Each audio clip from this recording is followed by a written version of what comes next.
બોલું બોલું.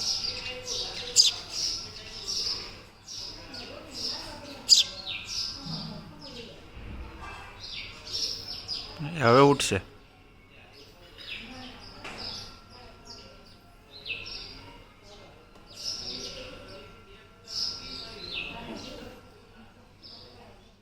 બેટર પણ એકદમ રેડી થઈ ગયું છે. આમ આપણે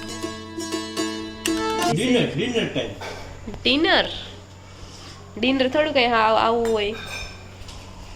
ડિનર તો કેવી મસ્ત જગ્યા હોય ને. ગુડ મોર્નિંગ, જય શ્રી કૃષ્ણ, જય સ્વામિનારાયણ, જય યોગેશ્વર અને જય સચ્ચિદાનંદ. આજના નવા વ્લોગમાં તમારું સ્વાગત છે. તો આજે છે 17 સપ્ટેમ્બર અને આજે છે બુધવાર અને આજે છે ભાદરવો સુદ પૂનમ છે અને આજે એકમ પણ છે અને કાલે બીજ છે અને આજે છે ને ચંદ્રગ્રહણ પણ છે. એટલે ચંદ્રગ્રહણ ભારતમાં નથી દેખાવાનું, એટલે આપણે કોઈ વસ્તુ કરવાની જરૂર નથી. અને બીજું કે આજથી છે ને પિતૃ પક્ષ શરૂ થાય છે. આજે એકમનો શ્રાદ્ધ છે અને હા, આજે અંબાજીનો મેળો પણ છે અને આવું બધું છે આજે. અને આજે હું તમને કહું તો આજે તો ઘરે જો કોઈ છે નહીં, કારણ કે મમ્મીની ગયા છે અમદાવાદ સ્વામિનારાયણ મંદિર છે ત્યાં ગયા છે. બાકી બધા તો ઓફિસે ટિફિન લઈને જતા રહ્યા છે. આજે આપણે આખો દિવસ એક છીએ અને અહીં જો ભગવાનને મસ્ત નવા કાલ વાઘા પહેરાવ્યા છે ગુલાબી કલરના. આજ તો બધું છે ને ટી સ્ટેન્ડ બધું ગુલાબી ગુલાબી થઈ ગયું છે. આ કાનાને ગુલાબી, અમારા ઢીંગલા છે બધા ગુલાબી દૂધિયાઈ છે.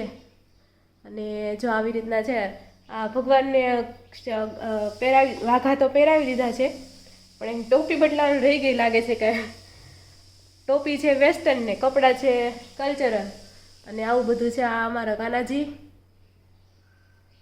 તો હજી આપણે અડધા કપડા મશીનમાં હતા, અડધા આપણે ધોઈ નાખ્યા છે અને હવે હંજવારી પોતા એવું રહ્યું છે. કપડાં પણ ધાબે નાખ્યા છે.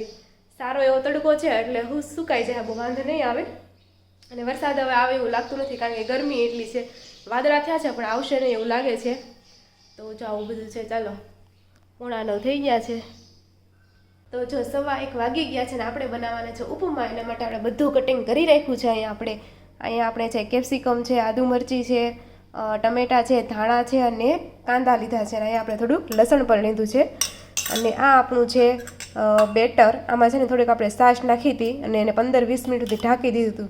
તમે જોઈ શકો છો મસ્ત ફર્મેન્ટેશન થોડું ઘણું થઈ ગયું છે. તો ચાલો ફટાફટ આ બધું મિક્સ કરી નાખીએ અને ઉપમા બનાવી નાખીએ. ચાલો, તો જો આપણું બેટર પણ એકદમ રેડી થઈ ગયું છે. આમાં આપણે બ્લેન્ડર ફેરવતા નથી અને એમને રાખીએ છીએ કટકાવાળું. તો જાઓ આછું બેટર કરવાનું. ચાલો એક બનાવી જોઈએ પહેલાં ને પછી આપણે જોઈએ કેવા બને છે. તો જો મસ્ત મજાનું આપણે ઉપમ અથવા પુડલું રવાનું મસ્ત બની ગયું છે. હવે ઉઠલી જાય એટલે એકદમ રેડી છે ખાવા માટે. મોઢામાં પાણી આવી ગયું છે ને ભૂખ પણ એટલી લાગે છે, કારણ કે ઓલરેડી મોડું થઈ ગયું છે. તો હવે ફટાફટ બને એટલે ચાલો ફટાફટ જમી લઈએ. પછી તો બનાવતી જાશ ને ખાતી જાઈશ. તો કોણ આવું કરે છે ઘણી વાર કે બનાવતા જાય ને ખાતા હોતા જાય. તો જો આપણો ઉપમા છે ને રૂવાના પુડલા એકદમ રેડી થઈ ગયા છે ને અહીંયા જો બીજું પણ બનાવવા મૂકી દીધું છે. હવે બનાવતા જઈએ ને ચાલો ખાતા જઈએ. તો જો પુડલા આપણા એકદમ રેડી થઈ ગયા છે. ચાલો આપણે જમી લઈએ. અને આજે તો એકલું જ જમવાનું છે, કારણ કે મમ્મી તો બહાર ગયા છે. તો ચાલો જમી લઈએ. અને હા, કોમેન્ટ કરો કે રવાના પુડલા છે એ કોના કોના ફેવરિટ છે. ચાલો જમી લઈએ. તો જો અત્યારે છે ને 6:45 વાગી ગયા છે અને મેં ડિસાઈડ કર્યું છે કે આપણે બનાવશું મસાલા ભાખરી અને ચા. અને મમ્મી તો વળતાથી આવશે સાંજે 11 વાગે. અને તો એવું બધું છે. અને તમે કોમેન્ટ કરો તમે મસાલા ભાખરી ક્યારેય ટ્રાય કરી છે કે નહીં. અને આ મસાલા ભાખરી છે ને આપણે તળીને તો ખાઈ શકાય, પણ આપણે કોઈ તળતા નથી. અમે તો જનરલી જે નોર્મલ ભાખરી હોય ને એ રીતના કરી નાખીએ છીએ. તો તમે કોમેન્ટ કરો તમે મસાલા ભાખરી ટ્રાય કરી છે ને એને કે નહીં. અને ચાલો આપણે ફટાફટ બનાવી નાખીએ અને ફટાફટ જમી લઈએ.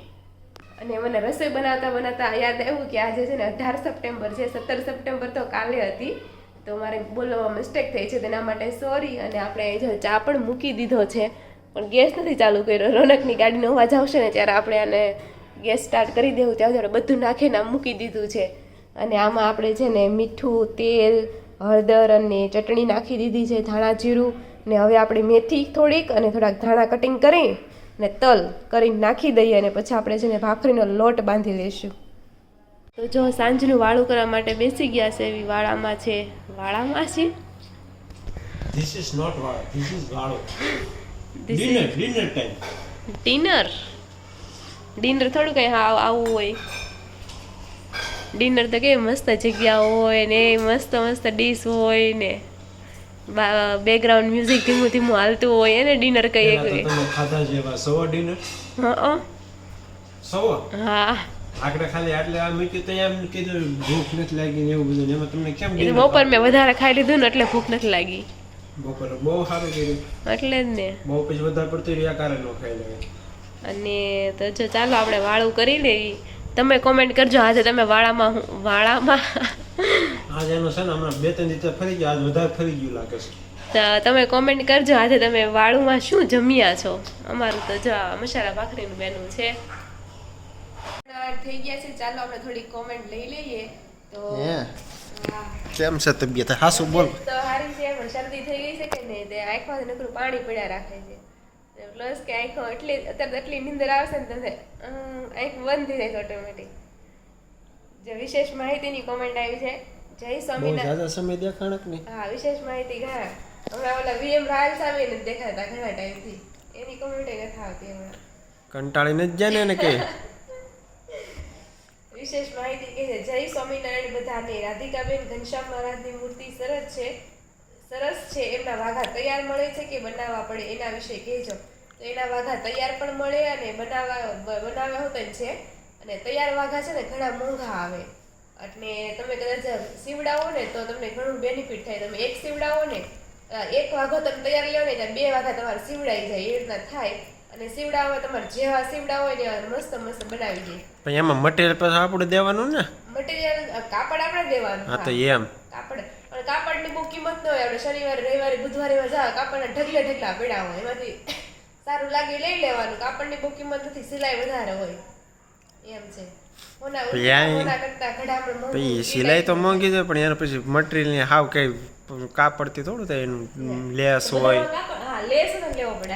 લેસ છે પછી કે એનો શણગારવાનું હોય એવું કંઈક હોય તો બધું લેવું પડે ને એમ તો પછી હા તો એમ મોંઘા પડે વધારે તમે સીવડાવો ને તો તૈયાર આપણે કોણ ખાલી કેસરી કલરનો લીધો પીળા કલરનો 2500-3000 નો આવે એમાં ક્યાં એટલું બધું કઈ છે હા અને આ આપણે કંઈક કેટલા રૂપિયા સિલાઈ લઈ છે 500-600 રૂપિયા લગભગ સિલાઈ લઈ છે ખબર નહીં મને એવું યાદ નથી લગભગ અંદાજે એટલી લઈ છે તો એ હારું જ કહેવાય ને એમ વાત છે લેસ ને કાપડની પછી બહુ કિંમત ન હોય એટલી બધી મળી રહે આસાનીથી એટલે એમ પછી ફતેવા લક્ષ્મી ધારની કોમેન્ટ આવી છે માસી ખાલી માસી છે અરુણાબેન મુંગળા કહે છે ગુડ મોર્નિંગ જય સ્વામિનારાયણ પાયલ ગથિયા કહે છે જય Swaminarayan nice vlog thank you પાયલબેન કોમલ લાઠિયા કહે છે જય શ્રી સ્વામિનારાયણ મસ્ત વ્લોગ બનાવ્યો અમે ખોડલછાયામાં જ રહી છીએ તારા મમ્મીને રહે ને ત્યાં રોજ તારા વ્લોગ જોઉં છું સરસ બનાવે છે તો થેન્ક યુ કોમલબેન પણ મને યાદ નથી આવતા હું હશું ત્યારે તમે હશો કે નહીં મને ખબર નથી કોમલબેન મને યાદ નથી આવતા શેરીમાં કાંઈ નહીં હું હમણાં આવીશ ને ખોડલછાયા મમ્મી કાલે જ આવવાની છે કાલે થોડી આવવાની છું તો તે નથી કીધું કાલે જવું છે મમ્મીને મળવા ના તો જ્યારે આવશે ત્યારે મમ્મીને પૂછે કે કોણ કોમલબેન છે એમ યાદ નથી આવતું તમે પણ એવું હશે હું સાસરે આવી ગઈ છું ને પછી તમે રહેવા આવ્યા છો ફતેમાં લક્ષ્મી ધાર કહે છે ગરબા બહુ જ મસ્ત કર્યા ગણપતિ આવે તો મજા આવે ને વિદાય થાય ત્યારે ન ગમે સાચી વાત છે આપણે મને 5મા દિવસે વિસર્જન કરી નાખ્યું ને તો મને એમ થતું હતું 11 દિવસ રાખ્યા હોત તો સારું થાત મજા આવે આમ આપણે દાદરા ઉતરીને જોઈને આમ સૂનું લાગેલું કેટલું મસ્ત લાગતું હતું આમ પહેલી વાર એક્સપિરિયન્સ પેલા આમ થતું એમાં ગણપતિ ઘરે મૂકવાને ઓલું કરવું એમ પણ આમ આ વખતે મૂક્યા બહુ સારું લાગી ગયો મજા આવી પછી દેવ ગોંડલિયા બ્લોગ કહે છે જય સ્વામિનારાયણ નાઇસ બ્લોગ છે રાધિકા દીદી તો થેન્ક યુ ફતેમાં લક્ષ્મી ધાર કહે છે રોનકભાઈ પથરી વાળાને રીંગણા નો ખવાય આપણે હું તો ન કરી રીંગણું મને ભાવતું નથી તમે ખાધું હતું મેં તો ખાલી ગ્રેવી જ ખાધી હતી અને એ તમે થોડું કમતું જ ખાધું હતું કેમ કે રીંગણાનું શાક તો હું ક્યાં પહેલેથી જ નથી ખાતો મને ભાવતું જ નથી પહેલાં અને એ ખ્યાલ છે રીંગણું છે ટમેટું છે પછી કાકડી ઝીણી ઝીણા બી આવે ને ભીંડો છે આ બધી વસ્તુ ન ખાવાની પથરી માટે ફતેમાં લક્ષ્મી ધાર કહે કેમ છો માડી અને રાધિકાબેન તો જો એકદમ મજામાં છે અને જ્યોતિરામ કહે છે મારી બેબી ગર્લ બ્રિંદા દવા ન પીવે હા આન જેવી હશે છોકરા આમે ન પીવે એટલે તમને કડવું લાગે કે નહીં એટલે ને તમે છોકરા છો ને તું ક્યાં પીશ તો જે આ કોમેન્ટ છે આપણે અહીંયા જ પૂરી થાય છે અને જો અમારો વિડીયો ગમતો હોય તો લાઈક શેર અને સબસ્ક્રાઇબ કરી દેજો. ફરી મળીશું કોઈ નવા વ્લોગ સાથે. ત્યાં સુધી નવી સ્ફૂર્તિ હમણાં તારે એમ કે હમણાં ફરી મળીશું નવી સ્ફૂર્તિ સાથે એમ હવા તો ફરી મળીશું કોઈ નવા વ્લોગ સાથે. ત્યાં સુધી જય શ્રી કૃષ્ણ અને રાધે રાધે.